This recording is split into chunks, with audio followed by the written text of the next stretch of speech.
I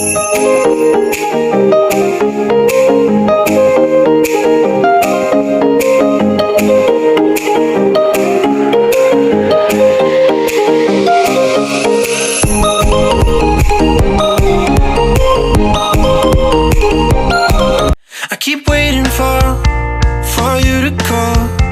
I'm thinking that I'm gonna need a miracle. Wasted again. I tell my friends I'm feeling like you're coming, 'cause I feel the sun.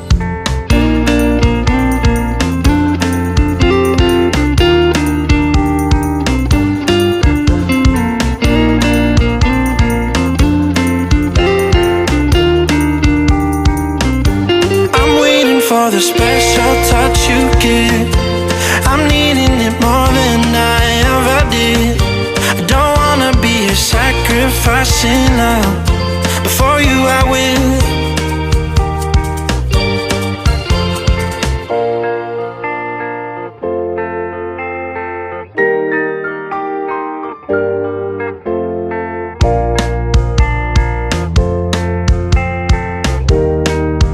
Kasi yung box na ito.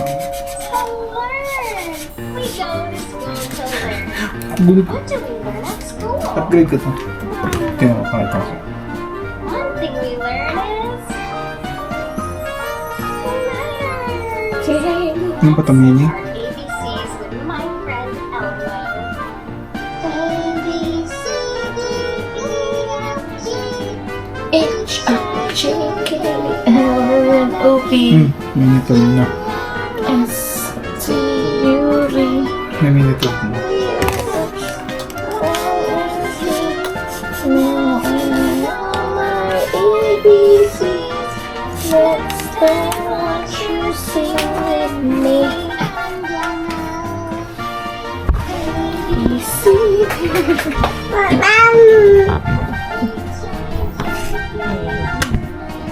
What does it say?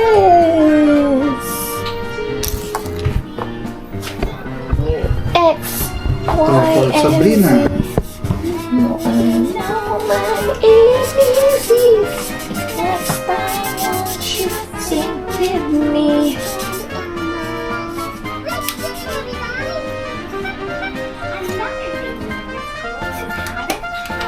Kumuha ka ng paper bag dun sa may gilid ng laundry. Kasi yung box na ito. Wala na yata. Hindi ko na alam natin yung box eh. Yan, nandun na ito sa storage.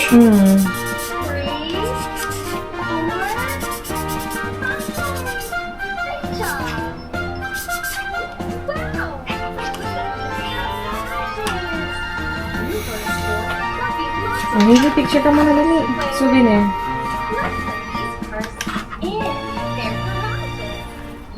Under pa naman, diba? Yan. Smile, baby. Sige, yun na nga. Teka. Smile! Smile, Hailey! Hailey, smile muna! Uy! Teka! Wait, daddy. Siya lang. Okay. Pili. 1, 2. 1, 2, 3. 1, 2, 3. 1, 2, 3, smile!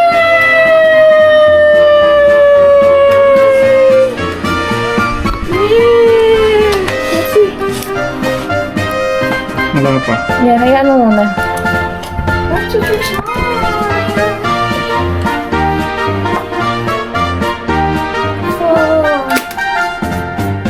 Ba't yung battery hindi na nalobot pa? 6. Hindi ko alam kung ano. Ano ko lang yung battery talaga eh. Oh, Yan. medyo nasa kanan. Ay,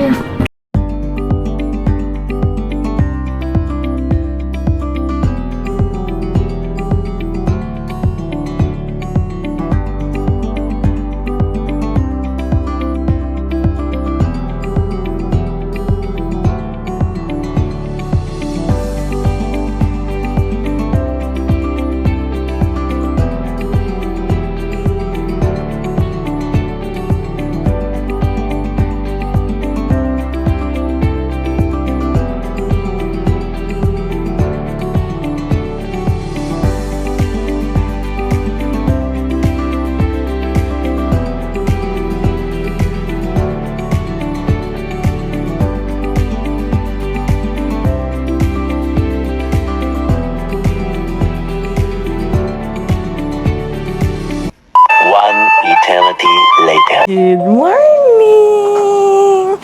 Happy Thursday! Oh, tingnan yung bibing to, oh. Marunong na magdede mag-isa. Mrs. Time check, guys. 8:11 a.m. Ayan, oh. Sunny. Pero malamig yan sa labas.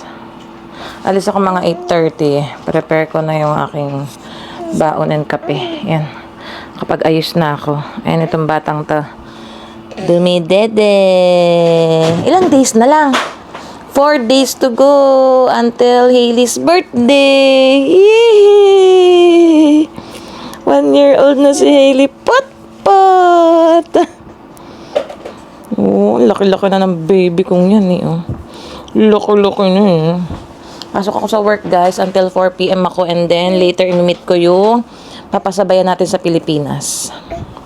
Kagabi, yan, di ba, inayos namin ipapadala sa Pilipinas. So, imimit ko siya later. Yan. Yummy. Hello, guys. Happy Friday. Off ko today. Ayan, ginising ko si Harold kasi meron kaming schedule ng viewing ng Laneway House dito sa amin. Ang tagal na namin naghahanap ulit ng malilipatan kasi magtataas na ang aming landlord for next year. 3% ang maximum increase dito sa BC. So parang madadagdagan yung rent natin ng 75. Mga parang ganun $75 ng January kasi nag-notice na sa amin ng 3 months before. So natanggap ko yata naman ng September? End of September. Yeah, birthday ko yun. Nakareceive ako ng email sa landlord. October, November, December yung notice nila for the increase ng rent. Pero before that naman, naghahanap na talaga kami ng pwedeng malipatan ulit na mas mababa yung rent. Parang halos araw-araw si Harold naghahanap tapos sinisend niya sa akin. Ayan, ayaw na namin talaga ng basement na negotiable na yon. Ang gusto namin Laneway House na 2-bedroom. If possible, mas mababa pa sa current rent namin. Tapos ito, may nakita si Harold kahapon. Minessage na niya yung landlord na i-view namin today. Sakto off ako. Tignan natin. Sana ma-video ko at pumayag. Yan. Kasi tapos naman na yung 1-year lease namin sa unit. Month to month na kami. Ayun, oo nga, construction dito sa gilid namin, guys. Parang binabakuran yung mga malaking puno. Hindi ko alam kung makikita nyo eh. Ayun, parang may bakod na yung mga puno. Ayun, dito yung yan yung nasunog na building eh, sa may bubong nila. Sana wag na umulan ngayon. Oo nga pala, hindi ko alam.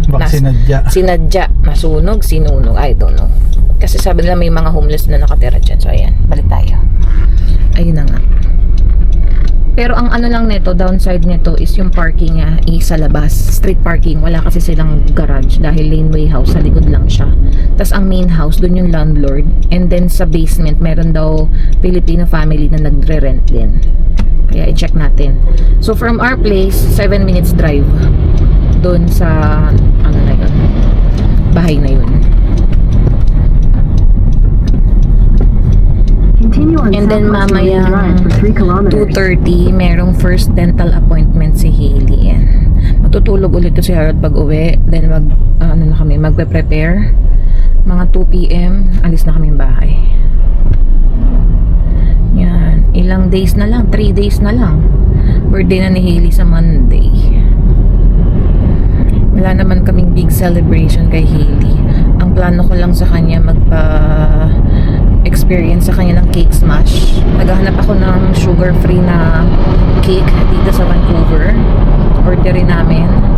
And then kami, family photo shoot. Meron din akong nakita within downtown, yung self-portrait studio. Yan, actually nakita ko siya sa vlog ni Tyrone. Kaya tatry namin yun. Magbubuk ng appointment lang din doon eh. So minessage ko sila kahapon sa Instagram. Yan.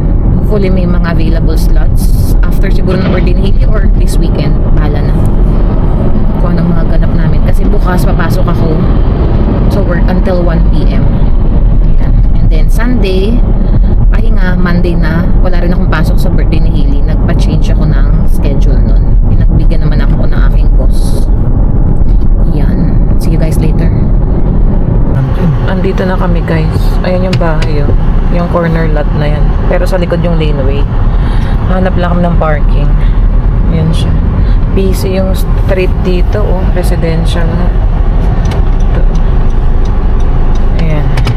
Park lang si Harold guys. One eternity later. Really? And is she still breastfeeding? Yeah, Okay. like mix. Mix? Okay. Mix. So in breastfeeding and then like a Hi. formula already. Really? Good job. Shy. That's okay. I had a look at them. Yeah. So pretty much all the teeth that are out should be out at the moment anyway. Yeah. And then we'll just wait for the other ones to come out. So around like 3 to 4-ish, I think. Three years old. 3 to 4-ish. I think older baby. Smile. Yeah. In terms of like the brushing good once a day, that's perfect. Yep.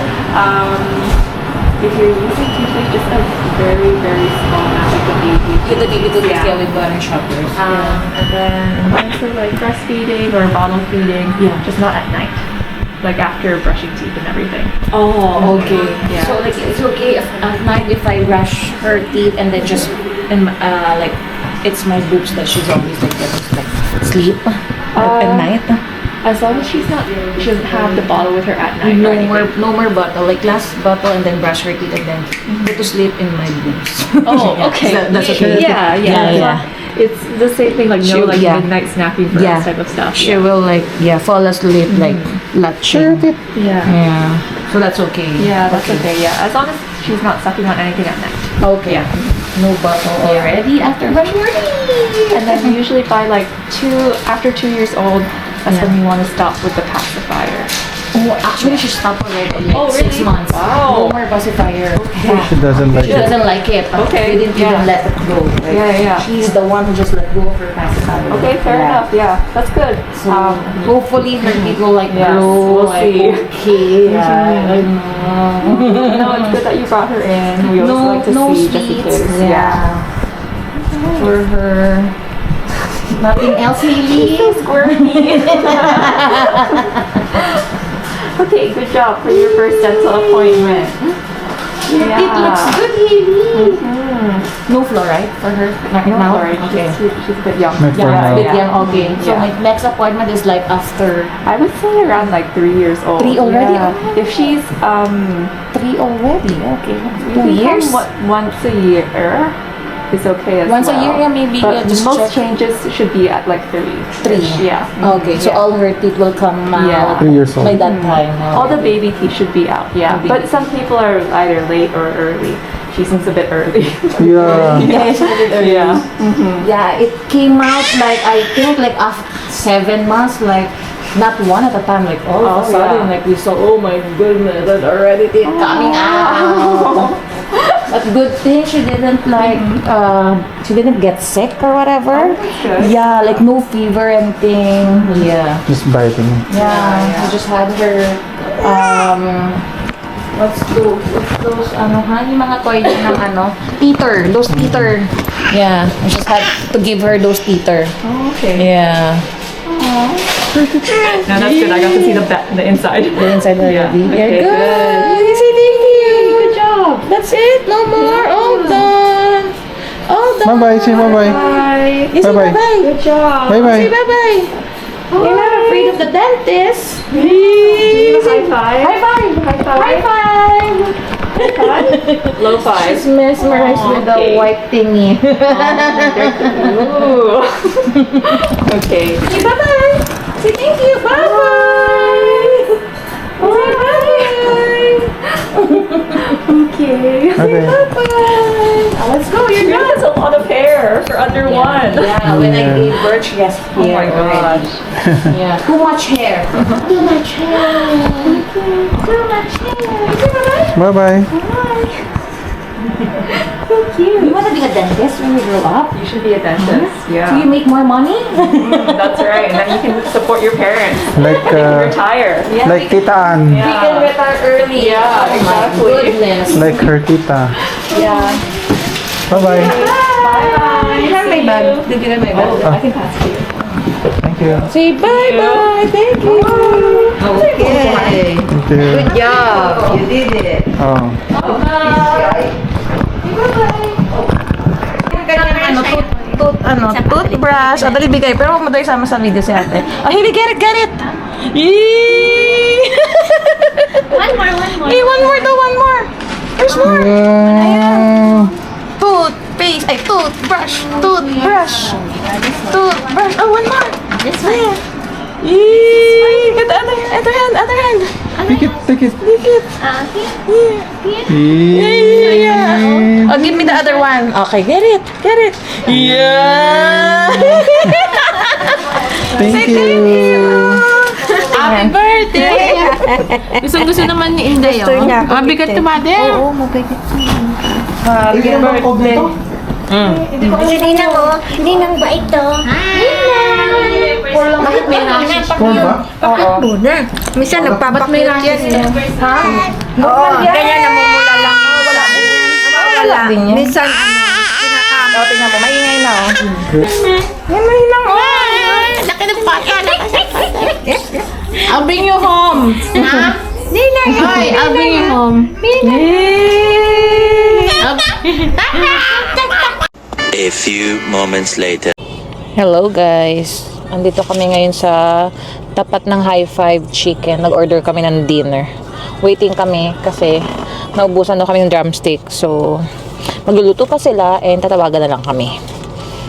May pa-free drinks. Nagbigay sa akin ng maliit na cup.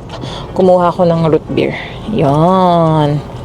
Tapos na kami sa dental appointment ni Hailey. Chinek lang naman ni Dr. Kim. Okay naman daw yung ipin ni Hailey. Wala nang silang nilagay na fluoride eh. Masyadong bata pa daw para maglagay. Kailangan parang tumubo muna yung mga ipin niya. And babalik daw kami kapag 3 years old na si Hailey. Ayan. Nagulat kami sa aming bill. 3 kami kasi may mga previous balance pa kami from last time nung nagpabunot ng wisdom tooth si Harold. Binayaran namin today 812 and 86. Ayun, isulat ako. So, ito yung pinaka-ano niya, resibo lang. Yung 812. Yan, 3 na kami. Pinakamahal yung kay Harold. Meron din akong previous balance sa kanila eh. Tapos nakita ko dito yung check-up ni Hailey. Check-up lang yun guys ha. Nasa, ano lang naman. 15. Parang $15 yun. So na yun. Ah, hindi dito. Kanina meron akong nakitang resibong kay Hailey. 15. Ayan. Kaya mas okay talaga may dental insurance kayo, both covered sa work. Kasi kung wala, out of pocket yan mahal. Si Harold meron, ako ngayon wala. Kasi yun yung napili ko sa enrollment. So next year, pupili na ako na may dental coverage para 50% sa akin sa Manulife, 50% sa Canada Life kay Harold para total kami 100%. And kung may babayaran, konti na lang. Or kung mag out of the pocket man kami sa dental, is pwede kami makapag-reimburse sa healthcare spending account ni Harold sa Canada Life. Kasi kasama na rin namin sa coverage si Hailey. Inad na namin siya. Yan. Pinakamahal talaga dito is yung dental na yan. Kaya, ayun. Ano ba bang gagawin natin? Yan. Baka mag-check kami dun sa may area namin yung mga magagandang puno. Yung mga, ano na, reddish na yung mga leaves para mag-picture-picture. And bala ko sanang picturean si Hailey doon sa may park kasi may puno doon na parang pula. Tapos yung mga dahon doon nalaglag is yung mga pula din. Sarap niyang picturean. Nai-ready ko naman yung outfit niya kaso parang medyo malamig. Depende. Bahala na guys. Kaya, ayan.